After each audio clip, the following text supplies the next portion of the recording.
This week we are going to continue going over our nuggets of declarer play. So far we've learned that we can win tricks with high cards, by promoting high cards, and by promoting small cards, meaning developing our length. And those are all 100% ways of developing tricks. But we're far more often presented with opportunities to finesse.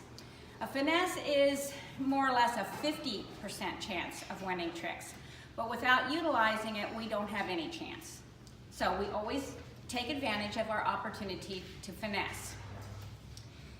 There's a couple of examples of basic finesses, and we'll be talking about finesses for a few weeks. They're actually kind of complicated as we go along.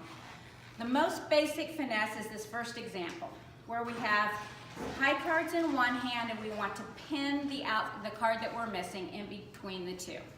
So we play our queen, hoping the king is on side, is what we call it, in between the two, which would give us 3 tricks in the combination of this suit. And everyone, that's pretty basic and everyone sees that. Sometimes where we get confused is when we have something that looks almost the same, but is not at all. Because if we play the queen in this situation, and they play the king, we have to win the ace, we have 2 losers still. And if the king is on the other side, and the queen loses to it, we have 2 losers still. So this finesse kind of looks the same, but it's backwards. This time we're finessing for the high card to be on side here. So we would start with our ace, and then we would play this small card, the number 2, and hope that the king is in this position, which would promote our queen. Everyone sees that. Okay, then with this same example, another very common example is what they call lobbing. That's, any finesse is called a lob, where you lead up to a high card. So you have a king doubleton, we'll say opposite 3 small. There's only one way you're gonna win a trick in this suit, and that is if the ace is what we call onside. Okay, now sometimes we have choices of which finesse to take. So we have a suit that looks like this in one hand, and we have a suit that looks like this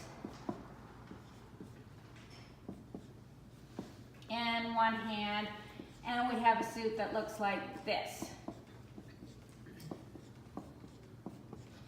There's 3 different opportunities here, even though they look similar. This one, at most, if we will get how many tricks in this suit at most?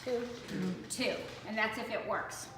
Whereas in this suit, how many tricks will we get? 3. We might get 3. We might get 3. It depends. If the king doubleton is on side, we might get 3 in this suit. So this is a better chance. We'll give ourselves another card even. So if we have the choice between these 2 hands, this one is better. Here's another one. This is a combination of the techniques. How many tricks do we have an opportunity to win in this suit? 2. Maybe 3. 3. We forgot our length, our small card. Because if the suit splits, we'll take these other ones out of our way so we can see this. We're missing 6 cards. We have 7 here. So if the suit simply split 3-3, this guy becomes a winner on length.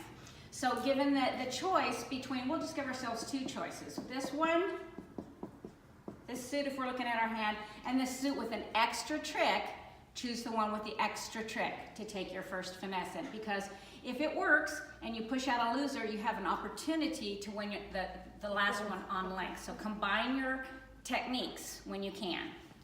And then next week, so these are our basic finesses. And things start to change a little bit when we put in intermediate cards. So we'll look at things that hold cards like this. Anytime we add intermediate cards, it changes how we finesse. And it changes depending on the number of tricks we need out of the suit and the opportunity to, how many opportunities we have to run the finesse. So we'll look at that in more detail, so I don't want you to think finesses are just completely boring. But our last thing we want to remember when running a finesse is the same thing we went over with our high cards. Pay attention to which cards you play. So you need to run the finesse in this suit.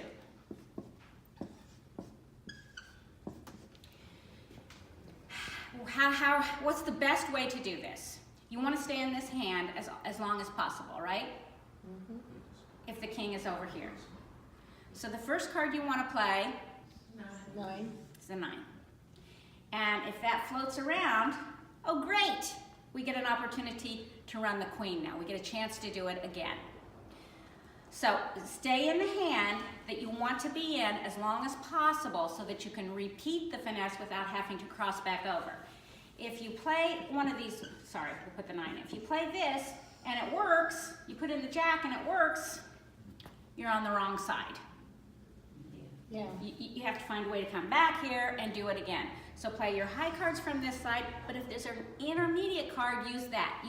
Maximize your opportunities to stay on the right side of the hand when you run your finesse. Okay, everybody's anxious to run their finesses, so let's get to it.